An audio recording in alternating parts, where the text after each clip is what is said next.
Uzr ya Rasululloh. Sizni hayotingizni juda ko'p qismidan bexabar bo'lgan bo'lsak, uzr. Hammasini o'rganib chiqishligimiz albatta mahol. Ammo biz harakat qilyapmiz, izlanyapmiz, o'qiyapmiz, o'rganyapmiz. Agar biz sizni sunnatingizni tatbiq qilishlikda noqislik qilayotgan bo'lsak, uzr ya Rasululloh. Bu sunnatga bo'lgan beparvoligimizdan emas. Allohga qasamki, biz aniq bilamiz, hamma yaxshiliklar sunnatga ergashishlikda. Sunnat rahmat bilan to'lib toshganini yaxshi bilamiz. Siz buyurgan narsaga amal qilishlikka, toqatimiz yetganicha amal qilishlikka va'da beramiz.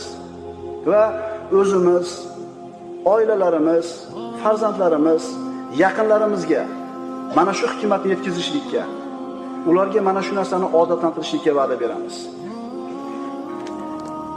Agar yo Rasululloh sizni biror bir hadisingiz aytilmagan yoki sizni hayotingizdan bir narsa gapirilmagan kunimiz o'tsa, biror kunimiz sizdan uzr so'raymiz. Albatta bu narsa birodarlar, mol dunyoyimiz siz bilan bizni chalg'itib qo'yganligidan. Allohga qasam bu nifoq yoki kufr sababli emas. Faqatgina noqislik sababli. Allohga qasam, yo Rasululloh, bizni qalblarimiz sizga bo'lgan muhabbat bilan to'lib toshgan. Siz bosgan tuproqni yaxshi ko'ramiz. Siz yashagan shaharni yaxshi ko'ramiz. Siz o'zingizga maskan tutgan yurtni yaxshi ko'ramiz. Sizdan ajralishlikka sabr qila olmaymiz yo Rasululloh. Havzi Kavsar oldida siz bilan uchrashishlikdan umidimiz bor. Ummatingizdan bo'lgan ayrim kishilar siz haqingizda ilmsizligi sababli siz haqingizda yomon gumonlarga borgan bo'lsa, uzr. Ularning bu johilligi faqat shariatni bilmaganligidan, dinidan bexabarligidan. Biz bilamiz, sizni halimligingiz bunday ummatingizni johilligidan ulug'roq. Faqatgina ularda tarbiyasi noto'g'ri bo'lgani uchun shunday gumon qilishyapti.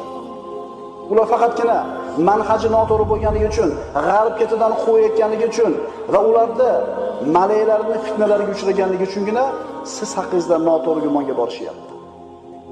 Kim saodatligu, kim baxtsiz, kim hovuz oldida siz tomonidan kutib olinadi-yu, kim haydaladi, ana shu kunda bilib olishadi.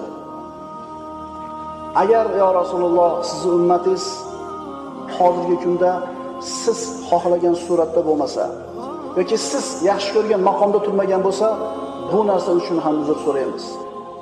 Bu faqatgina to'planib qolgan narsa va ajdodlarning qolgan xatolarining natijasi. Ammo endi biz to'g'ri yo'lga qaytyapmiz. Islomiy da'vat yana yangitdan yarqirab gullab yashnaydi.